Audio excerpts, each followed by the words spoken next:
Hello guys and welcome to a new video. It's been a long time since the last one.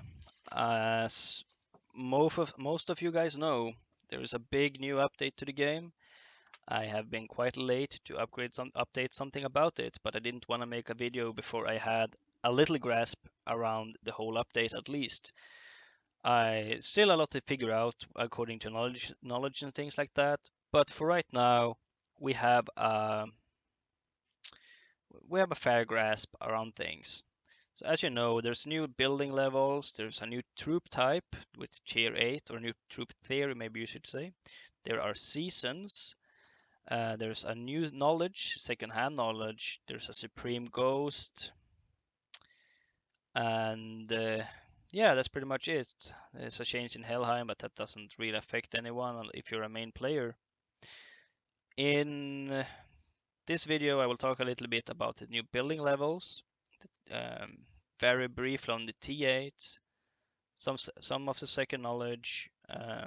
Supreme Ghost isn't really much to talk about. Everyone saw the last one. They're similar to Uberchief, but for ghosts. I hope this video will help someone of you and enjoy the video. Thank you. Alright, so to the buildings part of this video. As all of you know now, buildings are maximum level 40 right now. And I just want to give some hints, tips, and tricks of what I found out and what I recommend to do and which order I recommend to do them in. So, of course, depending on how much soul shards and gold and resources you have stocked up, it's gonna prevent you going too high. So, my personal thoughts of this is that you leave all of your resource buildings. This is for the average player, keep that in mind. So for the average players, keep all of your resource building at 35, apart from the ones you need one of each in order to upgrade your palace to a higher level. And the biggest reasoning behind upgrading your palace level is to get your oracle level up, because there's a lot of bonuses to be gained in knowledge in terms of military strength. But let's say, for example, that you want to stay at palace 36 for a little while and max your knowledge for oracle level 36 and be in a lower league for a few easier seasonal achievements. Even if you stay at 36, I would 100% recommend to get all of your important buildings up to 36. For example, Halls of Mysteries is a building that you don't need to upgrade in order to upgrade your palace anymore, but I would 100% recommend to do it because from going from 35 to 36, it adds 30% troop health during an attack. And almost all of those first buildings, we can see here, Rune Workshop also go up to 30% in troop offense during an attack right away. Forge goes up to 30% right away, even though some of those buildings you have to upgrade in order to upgrade your palace. But keep an eye out for which ones that give a military bonus. Only building that's not recommended to upgrade at all currently is the Aesir building, because that only adds a 1% recovery speed, which shouldn't be much time at all. It might be used later on to do, but yeah, I'm gonna leave that for now. Also, something that's very important to remember. Sure, I know a lot of you press one manor here, for example, and you see, oh, it's only 13 million gold instead of all those resources. Ignore the weeks because I'm not in building gear. Um, but you say, oh, it's only 13 million gold. But please take my advice here. It's crucial, extremely crucial, that you save all of the gold that you can. You will need a lot of gold on the higher levels because on the higher levels the resources gets insane. Instead of these prices, they will cost trillions, and on those levels it's very good that you have a lot of gold stocked up because it will save you so much money. So please don't waste your gold, save your gold, and gold will also be used for knowledge. So all of your buildings, I would recommend to go up to level 39 buildings using resources and boosts. it will be a great hit in the resource department. I understand that, and I know that it will take some time. It's no rush for anyone, but I recommend to do up to level 39s with resources and boosts, and then from 39 to 40 with gold. And also a big reason behind that is none of the knowledge cost resource, so only the buildings cost resource. So save your resources for the buildings. Of course, keep some so you're able to train troops during that as well. But yeah, that's basically it for buildings. Don't waste your gold on it and take it as you can, pretty much. All right, so for your new knowledges, there are 6 different choices that you can choose between. You can start choosing them when you have your Oracle building at level 36 minimum. And as you see, there's 6 different choices: T8, Towns, Fortress 2, Health, Defense, and Offense. As you can see, I have chosen the first choice, which is Fortress choice. Every choice you choose afterwards, just like the old knowledges, which is down here, becomes more expensive. So for example, your 6th choice will be extremely expensive and probably take a long time before you will be anywhere close to max.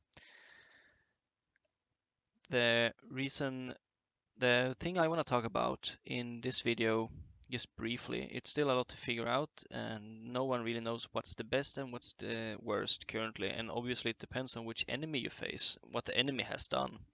But something that I can agree with most people that I have discussed this matter with, is that Fortress is definitely very important, because all of the clan related battles we do, 90% of them at least, are Fortress related, like Siege, Holmgang, Towers of Fury, stuff like that.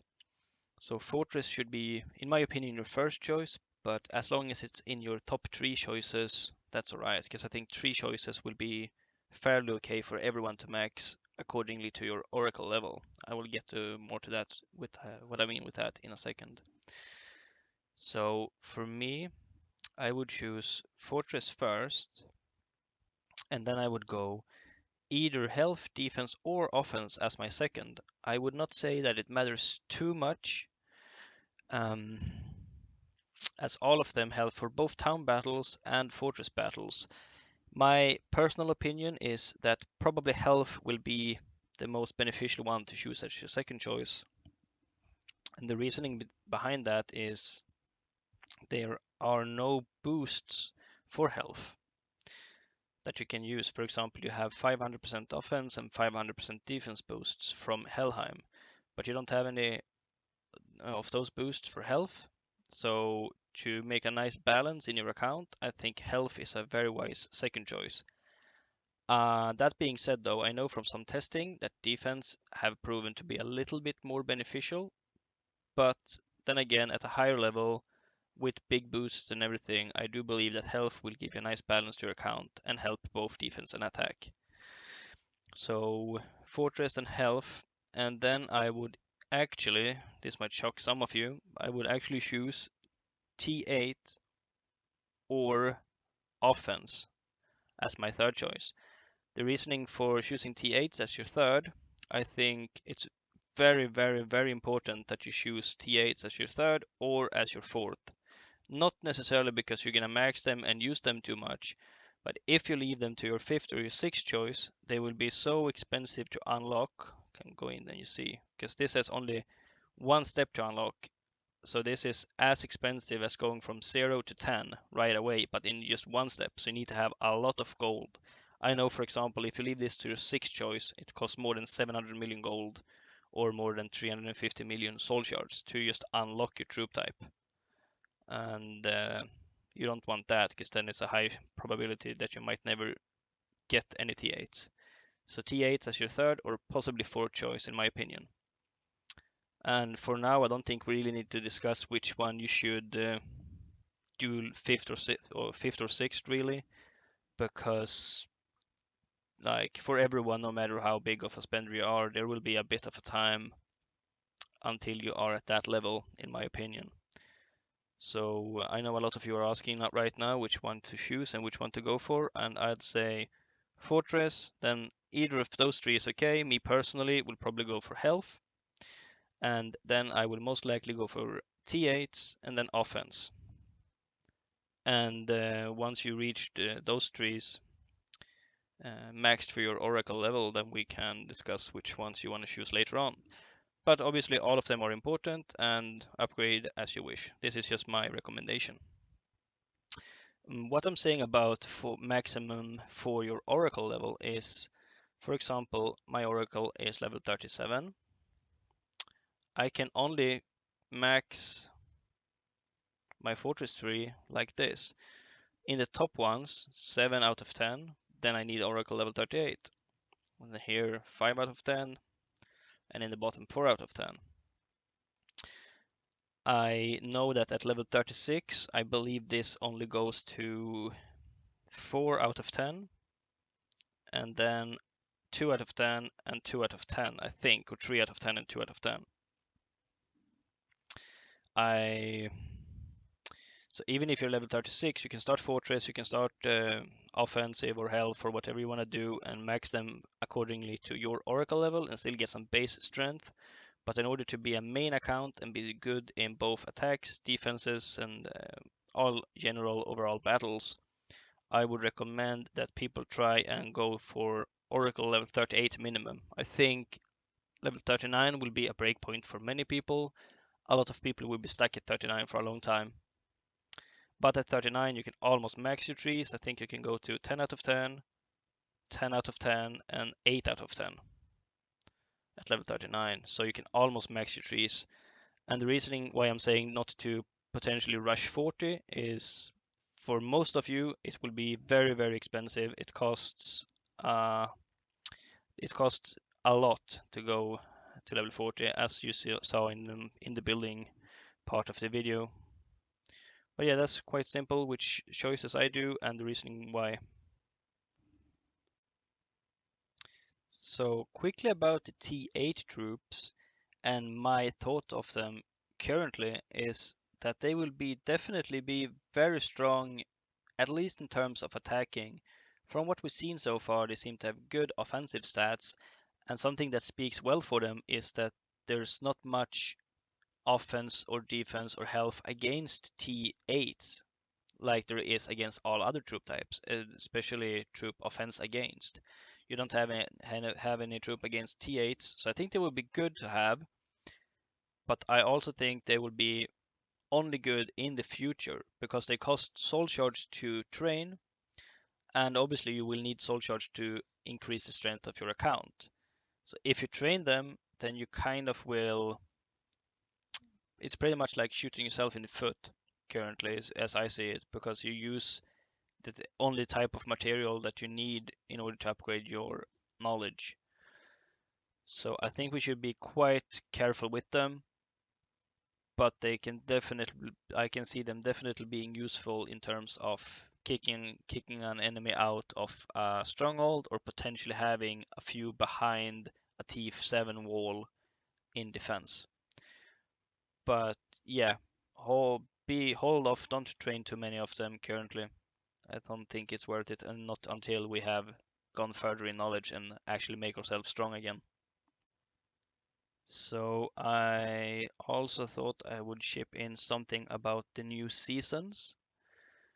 We don't know too much about the rewards or the season passes yet, or whatever you like to call them. They seem to be 1 month long. I assume when this one finish, maybe it will be a few days or a week or something break before the next season starts. Seasons are very common in most games nowadays, actually, so I was not surprised to see this. The way that a season works here seems that all regular personal events is just called seasonal personal. So it's gonna be similar events as you have done before, but they will give you. You can go into this one and see. They will give you those runic coins when you finish them or at certain checkpoints. So all of the personal events are probably worth doing now compared to maybe not doing before. So we can go into the season ticket and you see that's my runic coin so far, gather up. And then you have a seasonal store. I would recommend everyone to save your runic coins. No one has this one yet in the game. Probably will be a couple days more before someone has 3 million. but people are probably getting close. I think this one is the one that's most attractive for everyone. Obviously, it will be weak at the first level, as it seems that it goes like all the other town skins that you have, probably comes out at level 0 or level 1, and then you have to upgrade it.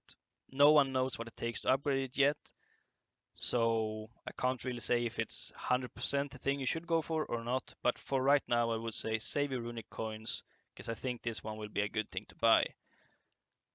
If not that, or if you can buy both, depending on how much runic coins you will gather up in the end of the season, potentially this hero skin can also be good.